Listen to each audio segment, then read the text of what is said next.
August 31st. Boy, we're 2 weeks away. First, do you have a fight on this card? I don't know. Yes, I do. Who do you have? I have Dmitry Yun. A guy is fighting second time for his professional fight. Okay. And I have Zhany Bek. Okay. Kazakh style. Okay. And obviously, what you're most famous for, the guys fighting August 31st, Luke Campbell, Loma. Do you have any concerns based off what happened with Dillian White? Because your fight is the biggest favorite in the world against anybody, but exactly. But that's why we have WADA involved on the testing before the fight. So not the British Commission where you can't trust it. Things coming positive and they're not letting you know. So they think it's crazy. That's why we have WADA involved. So no concerns at all? Not on that fight side. Okay. Not in this issue. Okay. How was the negotiations to make the fight, and why London, and why the UK? Excuse me. I hate to tell you, we're a boxing manager, so this is a man can answer you. How was negotiations? Okay. And 135. So once he presumably beats Luke Campbell, you want to unify with the IBF champion? That's what we're aiming for. That's the serious goal. Is he the goal to get to 140? Is that, or you think he'll just? We don't think about it right now. So we go step at a time. So first of all, unification, full unification, and then 135, and then we will see. How much longer does Vasyl have? You think? You know him better than anyone. At his prime.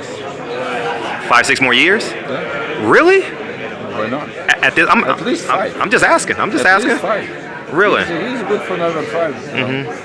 If everything, as you say, knock on the wood. If everything gonna go well and the right way, make sure no injuries, because we're in the sports where things happen. Did you get a chance to see Tank Davis fight 2 weeks ago? No. It didn't? I was traveling. Lost that bridge. It's done. Done. Because I remember last year, haven't seen you in about 6 months, but 6 months ago, Vasyl Lomachenko called out Tank, and Tank wasn't responding online. You remember that? Yeah. Okay. I think he's still calling. Okay. But if it's a real call, I think Loma can move to 130 easy. Really? Yeah. Damn. Okay, you got He's not a 135-pound fighter. He's not a 135. He's too small for 135. He just went to 135 because he couldn't get anybody at the 130 to fight with him. But the fact at this point in his career that he can go up and down is impressive, because you're not going to get no pound-for-pound best fighter in the world to say, I'm going to go down in weight. You got to come see me. You get what I'm saying? Because he's a top 5 pound-for-pound fighter, so I would think that you want to make you come to me, or catch weight at least. He wouldn't have a single problem to go to 130. That's impressive. Adrian Broner called out Vasyl Lomachenko. Did you see that? They're talking. How much would you want that fight? A lot of crossover appeal for Vasyl Lomachenko. New audience for him, per se. Let them come and make a real offer, then we'll see. How excited would you be for that fight? First of all, he's calling on the things what we know it's not going to happen. He's calling and saying we're going to go in the catch-up weight 138. Come up to 135 because it's the titles involved, and then we'll speak. Nobody's going to listen. Right now, it's just pointless to talk because it's just like we were talking about flying for me tomorrow to the moon. Okay, pound for pound list. Top 3. Top 3. I know you probably got Vasyl number 1. So who's 2 and 3? Or do you have Vasyl number 1? Of course. Okay. That's no questions asked. Okay, who's 2 and who's 3? I would go 2, even Alvarez or Usyk. So 2 and 3 are going to be Usyk and Alvarez. Okay, I forgot you had Usyk too. Yeah.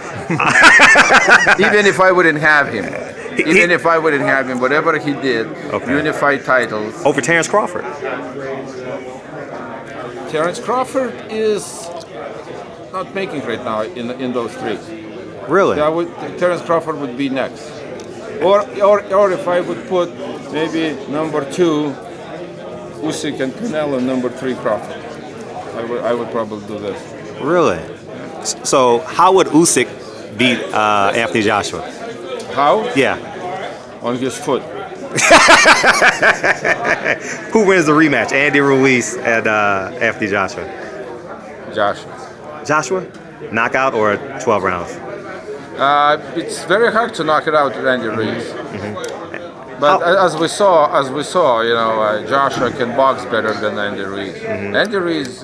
You think Joshua can box better than Andy Ruiz? I think so. Really? Oh, okay. I would go the other way. I would think that Ruiz is the better boxer, and Anthony Joshua probably looks a little better doing it. You get what I'm saying? It could be like but I still think Joshua has better movement. I think so. I see what you're saying. My last question: Usyk. He's fighting October 5th, 12th? 12th. Where? Chicago. Do we have the opponent yet? Not yet. You know, there are some talks going on. Still talking with P4P. You know, they didn't say no yet. Okay. But Eddie was kind of like a little bit hurrying just in case. That's a good fight, tackle him. That's a good fight. Yeah, that's a very good fight. But you know, he's just to get a little bit further. Make sure we're not going to be lead up. Okay. So he's looking for something to line up right now. If we can get somebody who makes sense right now, we're not going to wait for the come. And what sanctioning body would you be at? Because you obviously have all 4 belts. You can go in any. You have the right to go in any sanctioning body. So not the right. You know, nobody does that. Only WBO. Oh, only. But I thought you can fight a mandatory for any sanctioning body, and then you could be the mandatory. They have to make you. Sanctioned body has to make you a mandatory. But right now, I think all the 3 sanctioned bodies is giving exception, releasing from a mandatory, giving exception to fight Ruiz Joshua. Gotcha. Okay, this is the last question. What champion would you want, Ruiz or Wilder, for Usyk? If you could pick. Probably, I would say probably Wilder will make more noise. Make no noise? How would you beat Wilder? He's tough to beat. Yeah, that's the answer. Good luck, August 31st. Loma, Campbell, August 31st in the UK. Thank you, Igor.